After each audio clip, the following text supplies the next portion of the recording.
But I guess my real question for today is, are we being disruptive enough, and is there more of a convergence around this room?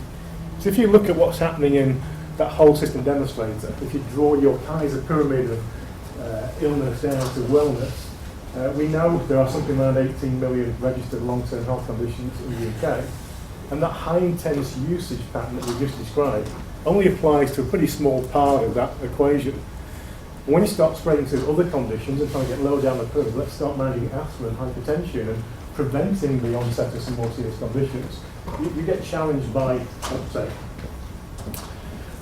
So what's changing is a radically different perception of this is no longer an object in a factory. This is a person who's receiving services, and they are very personalised services.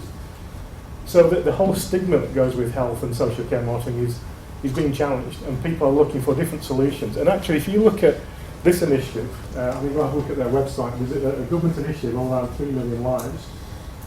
My view on this is that if you're going to get this remotely monitored health and social care solution to 3 million lives, it's got to be markedly different to where we are today.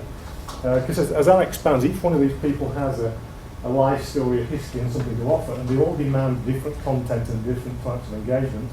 So there's no one-size-fits-all anymore. And actually our industry is bumping up against that creative sector. And I want to finish with that example. Maybe this is posing something of a challenge if I might be so bold for the workshop this afternoon.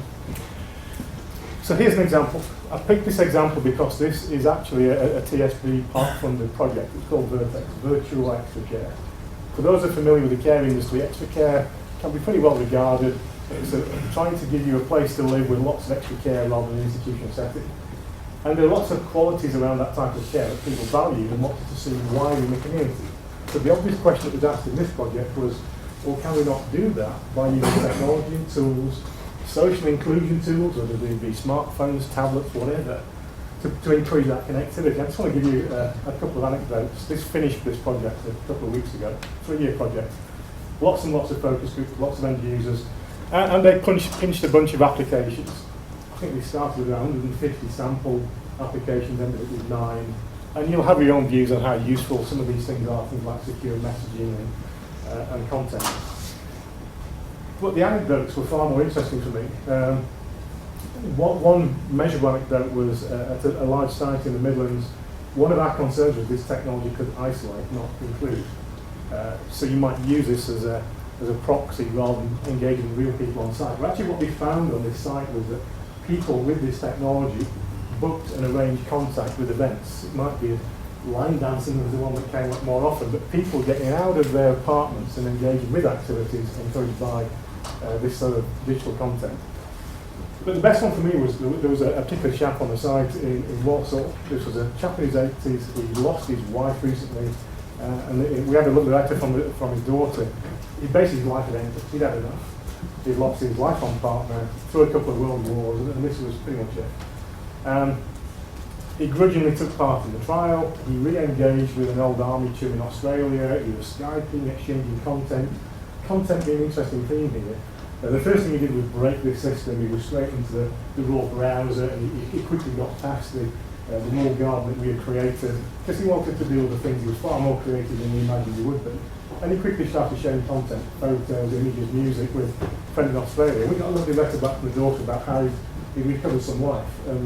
We shouldn't underestimate the health benefits of people being engaged in that way and personally involved. But, and here's my challenge, it doesn't kind of work. So this was the half we talked about here. Here's this new framework, if you like, of statutory care model, with which you can introduce these remotely monitored and supported services, which is kind of fine. But actually, I don't really want to spend my time in that world. My time I want to spend on the right-hand side. I want to be using my iPhone, my tablet, I want to be going to parties, travelling, I want to be having fun, I want to have content, entertainment. And there's a bit of a dichotomy here, because really, when you think about it, you're cycling around this right-hand world for most of your life. In fact, the 90% is probably wrong. It's probably more like 97, 98%.